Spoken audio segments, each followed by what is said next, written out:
Welcome to the Trauma Survivorhood podcast. I'm your host, Sarah Miley, an IFS-informed certified trauma recovery coach. This show features interviews from survivors all over the world as they share their impactful story of thriving in their post-traumatic growth. We explore resources, tools, and coping skills to support the trauma survivor community. Enjoy. Hey friends, just a quick message before we dive into another amazing episode. So I just wanted to let you know about our upcoming workshop for July. And actually, we're going to keep it really simple. We're going to keep it rolling with navigating difficult relationships. So if you missed June's workshop, it's going to be a second chance for you to sign up in July for Wednesday, July 17th at 7 p.m. Eastern Standard Time. Still $15 only per person. And this workshop was dedicated in June. My same message is going to be that it's summertime and we're together with a lot of family. There's a lot of weddings, there's a lot of barbecues, there's a lot of get-togethers, and the summer is still rolling. And why not keep it simple by keep navigating those difficult relationships? The summer's heating up, but you do not have to. So this workshop is dedicated to resiliency techniques, regulation techniques, keeping yourself calm, cool, and collected, learning proper boundaries, healthy internal resources to keep yourself in a sane place, even when you have to deal with some of those very difficult or possibly toxic or even abusive people. Maybe you've gone no contact or low contact with people, and now you're coming face to face at family functions with them. So I'm just going to keep it simple and we're going to keep rolling. And July 17th is going to be the same workshop as last month. So if you've already attended, you can join again if you'd like, no problem. But if you missed your chance in June, jump in again for July 17th. I look forward to seeing you there. Welcome back to the Trauma Survivorhood podcast. I'm your host, Sarah Miley, a trauma-trained lifestyle design coach. And I have here with me today, Laurie Hammer.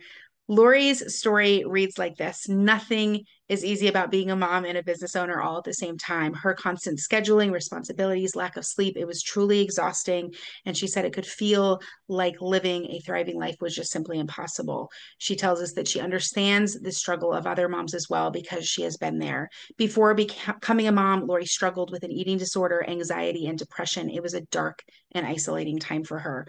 Her finances, relationships, health, and energy levels all suffered immensely, and she was feeling completely trapped. Her eating disorder actually pushed her to the brink of life, and she discovered amino acid therapy protocol that got her life back on track. Overcoming her eating disorder, it ignited this passion for health and wellness in her. In the years that followed, though, she became a stay-at-home mom, and that stress and responsibility of being a mother made it feel impossible to do anything else. Despite having a degree in psychology and a newfound passion for health, it didn't feel possible to pursue her calling. Once again, her health suffered because she wasn't being true to herself. She went back to school to study nutritional therapy and has been running her professional practice ever since. She's committed to helping moms lift the clouds of anxiety, depression, and overwhelm so that they can start to feel again and pursue their passion.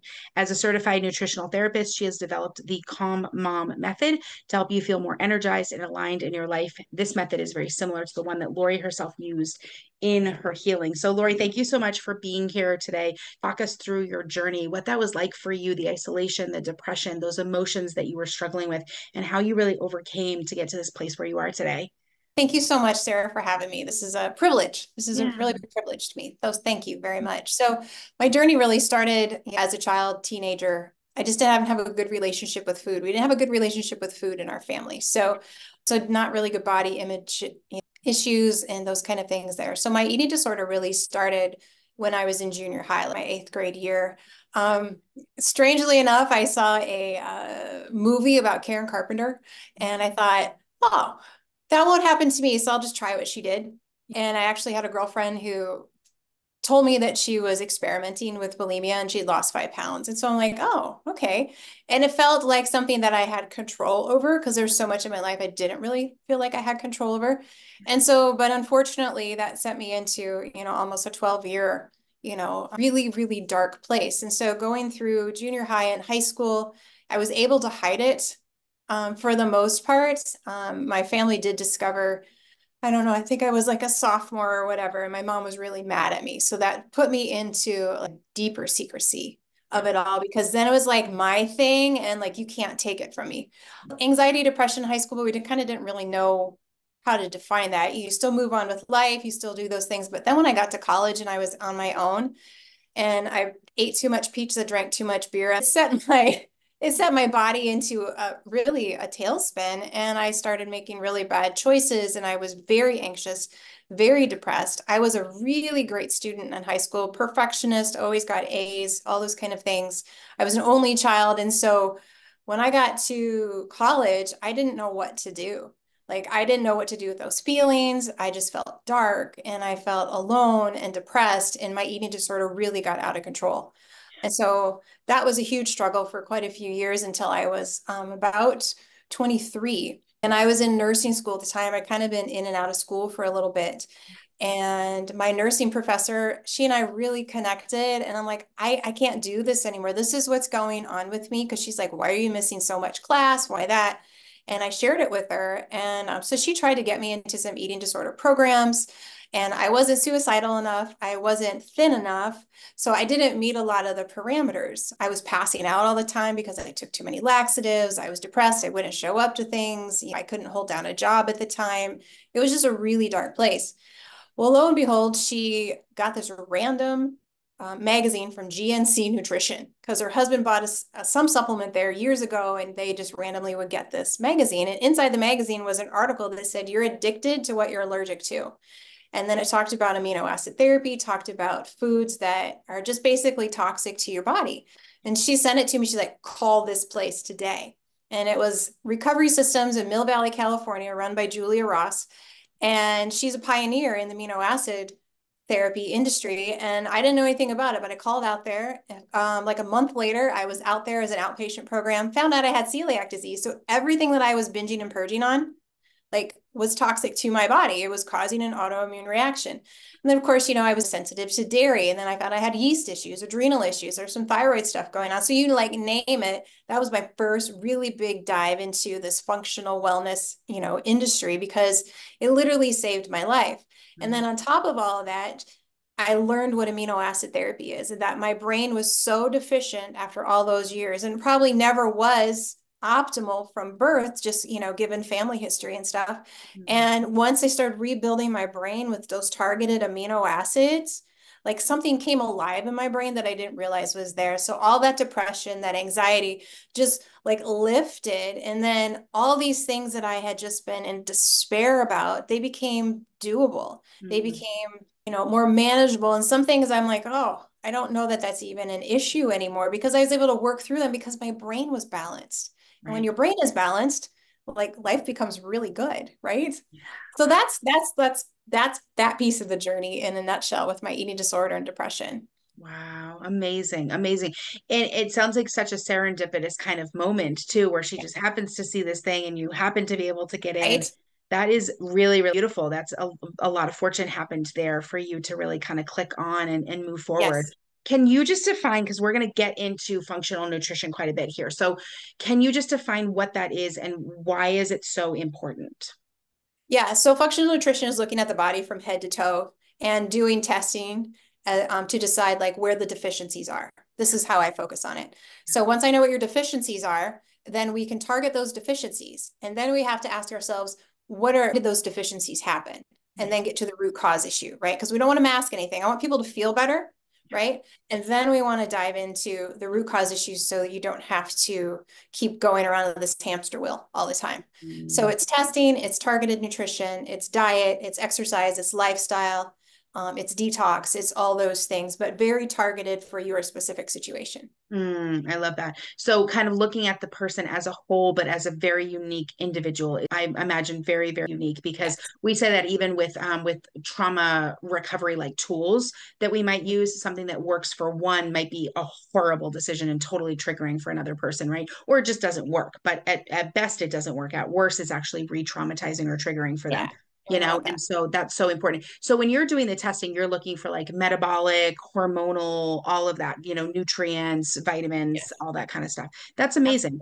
I love this approach of customizing. That's like the program that I have where I call it a personalized trauma healing system, because the system of what's going to work for you, what modalities of healing are going to be helpful for you, is so customizable. And I think that Yeah. functional nutrition is really the same way. So when you're working with your clients, so you're taking into account things like their lifestyle on like the back end of it, but this could be high stress or possibly trauma, past traumas, or maybe they're involved in a dysfunctional family situation or an abusive situation. How does that affect your physical health, even beyond the nutrition side of things?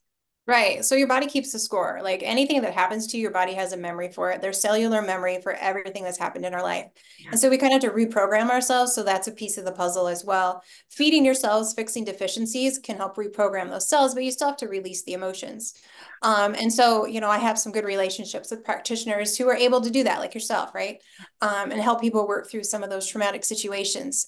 But I also combine, we talk a lot about mindset and breathing and, things that you can do at home just to take care of yourself so that you're able to take care of, everything that God has given you in your life.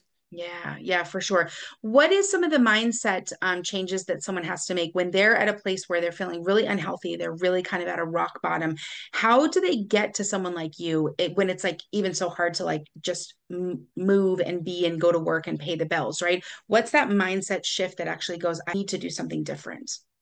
Right. Because I see a lot of moms, right? So usually the motivating factor is they're looking in the face of their little people, right? And like, for me, my lifestyle was I looked at my mom and she was a mess my entire life. She was sick. She was like, it was bad in the last 2 years of her life that, we took care of her. It was extra bad because, so many people say, well, I'll just have a heart attack and die. I'll just have a stroke and die. But what if you don't die?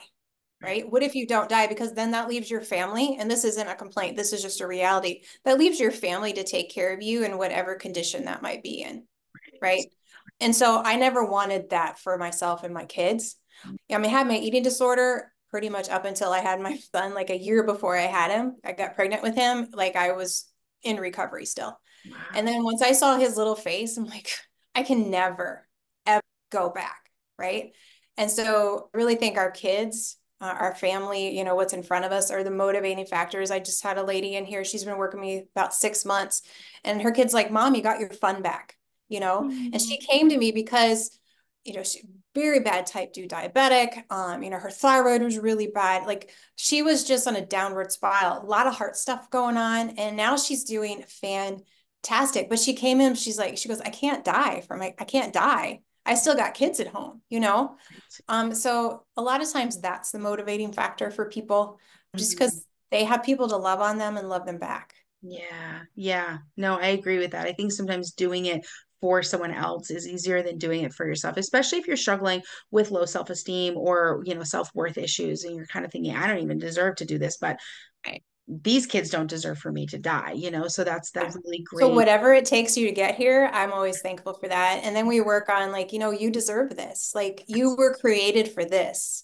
And so you only get one body, you only get one mind. Let's take the best care of it that we can so you can live as long as you possibly can so that you can enjoy all these beautiful things around you. Yeah, for sure. It's kind of like using your external motivators until it becomes an internalized motivator, and that's Exactly. totally And it's fine. just all a motivator. Like it's just your life. There, you see no other way. Like when I looked at my son, there was no going back.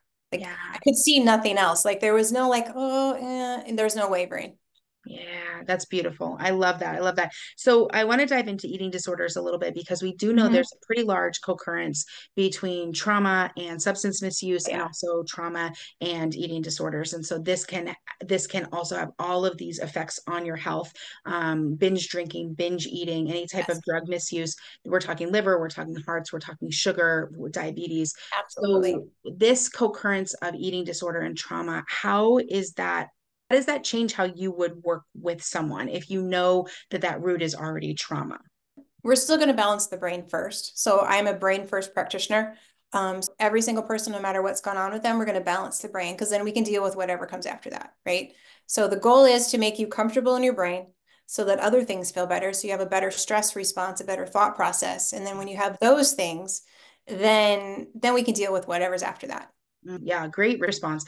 I think there's so much to think about with like brain structure and possibly parts, especially in childhood trauma, CPTSD survivors, that are going to have actual underdevelopments in areas where you're going to probably see more deficits, right? Yeah. And those deficits make it really difficult for them to even understand what some of the next steps need to be, right? Some of it is like processing disorders, and we're seeing a large increase in ADHD and OCD and other kind of cognitive things, Mhm. under development of the prefrontal cortex. I mean, you're things that you need to be working through to get to the Yes. root. And sometimes you don't even see it until you see it, until that brain has that healing and the brain can go, oh, I see. You need your brain kind of on board to help you with that. So yeah, Me that's too.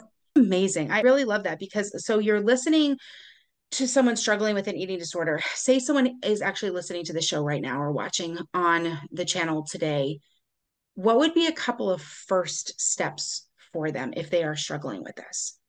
Um, Nutrition wise, I just want to make sure I'm getting what you're asking. Yeah, just a couple of steps for them to take if they are struggling with an eating disorder, and that is in fact impacting their health a lot. Right, right. You need to find a practitioner who can help you with that. I mean, you can't do it on your own. My personal, experience is, I tried like what I thought everything under the book at that time. And, when women Been come there. to me, they've been struggling with, an eating disorder for years, like you really need to work with somebody who understands it. I mean, I think the first step is just find somebody who can work with you, who can help you balance your brain. Yeah. Because nobody wakes up in the morning and says, gee, I want to binge and purge 12 times today. Or, gee, I want to not eat for the next 5 days. Or I want to, just binge on, 6 boxes of cookies. Nobody wakes up and says that. It's such a physical response to an emotional thing going on, right? And so, I had a lady the other day, she's like, all of a sudden I just end up at Culver's, because she has a stressful situation with her husband who has a specific disease. And she's like, I'm so stressed out by the time I'm done with him. I should just be going to bed, but all of a sudden I realized I'm in the Culver's drive-through, right? So when Mhm. she woke up in the morning, she didn't plan that, right? And she's No. like, I'm not going to Culver's again, but she went to Culver's again. And, so we're working on balancing out, her serotonin in her brain and, several other areas. And she's like, oh my gosh, I feel so much better. Like I don't have that urge to go out the door because it's kind of like an outer body experience. I remember like, why am I doing this here? What is this box of donuts doing here? And and you kind of forget what happened because it is a drug. Yeah. It is a drug that's going on, but you have to fix the deficiency because you can't talk away a deficiency. You have to fix the deficiency. You can't Mhm. medicate away a deficiency. You have to actually fix the deficiency. So those things are good and helpful in the right, lane, but we still have to not forget the physical deficiencies going on. Yeah, that's very, very true. And I like that you're naming that there is a drug going on. There is an epidemic of sugar Oh addiction yeah. that is happening, where it's, you're not going to go in and you're not going to binge, although some people will go to that extreme when their brain is still wanting to do the behavior, but it's often not going to go be, a head of lettuce and a couple of tomatoes. It really is Right. looking for things that are soothing and comfort Yeah. food. Although I have heard that where they have cleaned everything out and all they had was a head of lettuce. And then at five Yeah. o'clock in the morning, they woke up with a nightmare and went and ate the entire head of lettuce. I mean, Yes. it does happen. Obviously, trauma does a lot of really strange things to us, but it's often not that, because there is an epidemic and an addiction situation happening. So thank you Yeah. for naming that. I'm curious if there's anyone that you actually haven't been able to help, someone who's beyond help, they're too far gone, it's just a dire situation and there's just no hope for them. So there's been a few people over the years that didn't continue working with me. And I wouldn't say it was because they were beyond help, Yeah. right? So, and it was because I think they lack of support. Does that make sense? Yeah. So they were definitely doable. So when they would take their supplementation, they'd stay on track. I had an OCD client, for example. She's a mom, stay-at-home mom. She had several kids. They homeschooled, which is very OCD. And she could take her stuff, right? But if they got off track, if something threw off her program, it Mm, was really hard for her to get back on. And husband wasn't super supportive. He was just kind of like done with the situation. Does that make sense?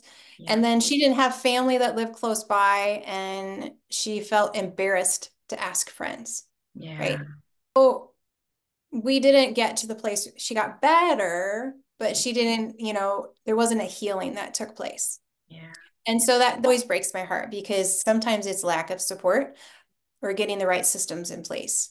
Yeah. So I wouldn't say I've never met anybody who's come into my office and said, hey, I want your help, that was totally a hopeless cause, 100%. We can always get people better. Some people, but you have to decide to stick the course. I'll use my mom as an example. I didn't get her better, but she didn't want to stick the course. She Yeah. wasn't willing to do the things that she needed to do to dive deeper into what needed to be, I mean, there was lots of trauma there. There was lots of things there. And we lost her in a very tragic way. So I wouldn't want that on anybody. So, Yeah. I mean, when you ask that, it hits really close to home because she didn't want to hear what I had to say. And that's a challenge. So Yeah, for sure. And in some cases, so I'm a firm believer that healing is always an opportunity. It's always an option. It's always yeah, possible for someone. It's just finding the right routes. And you're so true. I think when someone doesn't have I mean, I've had clients where not just that their husband wasn't supportive, it's that they were still actively psychologically abusing them. And it's really yeah, hard to heal your trauma when you're still in a traumatic situation. And yes. so in that situation too, when you don't have the support and there is so much shame or secrecy that's happening there, it's just it seems like in that case you weren't able to help them find the healing that you know is possible, but it doesn't detract from the fact that healing is Is available. possible. It's just a Yes. different route that other people need to take, or a different practitioner, or when they're Yeah. at a different point in their life, Yeah, Yeah, I firmly absolutely. believe that as well. I love Yeah. that. Can you walk us through a little bit about the Calm Mom method? This is kind of your program. Can you walk us through a little bit about what that looks like? Yeah. So in a nutshell, like phase one would be we do testing and we find out what your deficiencies are. So I run neurological testing where it tests for the amino acids, what's deficient there, blood work, and then we do hormone cortisol testing. And then we fix the deficiencies. We support the systems so that you get to feeling a lot better. And then the final phase would be let's dive deeper and do the underlying root cause issues and then make your lifestyle and, diet and everything as best as they can be. I love that. When you are working with someone right away and you're doing the testing, is any of this covered by insurance? Is all of this out of pocket? Are you doing all the testing? Or are you sending them to labs? What's your stretch here? So I order all the testing, so you don't have to deal with another practitioner if you don't want to. Some people choose to do their blood work and stuff. They'll see if their doc will run it under their insurance. Most of the time we get like, this much run when we really need this much run. Yeah. Um, so no, most of the time insurance doesn't cover it. Sometimes people have like a supplement plan, like with Aflac or something like that, that'll cover those things. You can throw it under HSA. Mm. Those types of programs, do work for people, but otherwise it's out of pocket. Yeah, sure, sure. So if someone is thinking about, this sounds really interesting, I really want to move forward, we want to give them an opportunity to reach out to you. But before we wrap up, because I want to honor your time.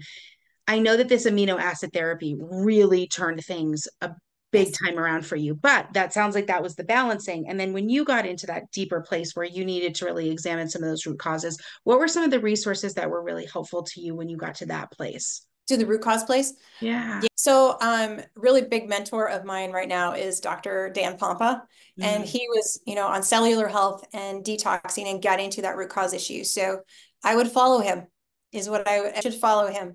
He's been a friend and a mentor to me for a long time now, and those pieces have really turned my life around, my health around, my family's, my clients. So, I've learned a lot from him, and I implement a lot of his strategies along with amino acid therapy. yeah. So I would say that would be my biggest one Yeah. to follow. Maybe like a book would be fasting. I love fasting and I teach fasting. Yeah. So Fast Like a Girl by Mindy Pelz would be another one to follow. She's great. She's a friend of mine as well. Mm, Fasting changed my life long before I knew Mindy. I was afraid to fast for years and years and years because I was told that'll trigger your eating disorder. Well, the Lord and I had an argument for a long time, and he's like, no, you need to fast because there was yeah. very specific things that I needed to fast for, and I haven't looked back. So Wow. fasting changed my life too. Wow. And I know I read in your bio at the very beginning that this was like you started on this track, and then as you became a stay-at-home mom, you kind of fell off of that calling, and then you fell deeper into some of these depression and dark places. So what is having a purpose and following your calling? That sounds more of like a lifestyle switch, right? That Yeah. I know that's one of your phases as well. And I'm super big into lifestyle design. Following your purpose and calling, what has that done for your mental health? Oh, my life is beautiful. I mean, I was kind of in a dark place and I had a really rare cancer diagnosis as well. So I went through a divorce and then I was a single mom for quite a while. And then I remarried. My husband now, he's amazing.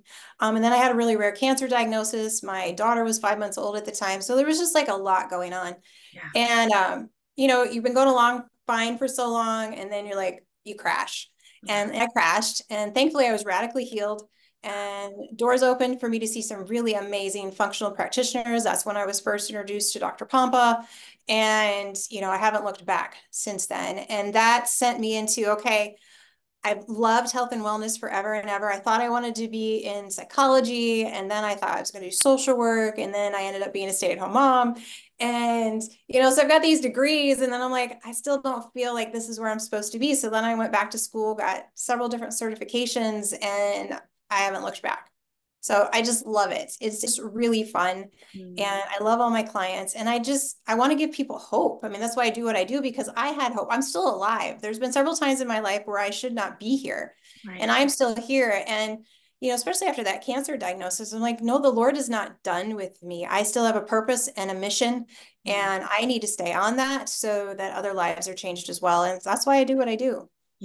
Yeah, exactly. The same for me too. When you found something that really works for you and you're like, holy heck, like I want to help, I have to reach back and help people. It changes from a career to really a calling, and there's so much more fulfillment there. So your day to day has more joy in it. So automatically you're finding a way to thrive rather than just surviving. And that's not to say that everybody has to just quit and leave their corporate jobs right away and go into, but the calling is important, even if it ends up to be a hobby or something that you volunteer, finding something that is really passionate and purposeful. And your passion obviously leaks through for this, which is really, really beautiful. Thank you, Laurie, for sharing your time. I really appreciate it. Please tell people where they can reach out to you, how they can find out more about this and follow you, and learn more about the Calm Mom method. Yeah, so my podcast and my YouTube channel is Take Back My Brain. So you can follow me on there, Instagram, on the Calm Mom, on Facebook too. And I'd love to hear from you. Oh, love it. We'll have that linked below in the show notes, along with the podcast, your website, all your socials. So anyone can reach out to you with any more questions. Thank you for sharing your time. I appreciate it so much. Sarah. Have a great day. Bye-bye. Thank you for listening to or watching this episode of the Trauma Survivorhood podcast. Please subscribe, like, share, and follow. For any information that was discussed in this podcast episode, check out the show notes below.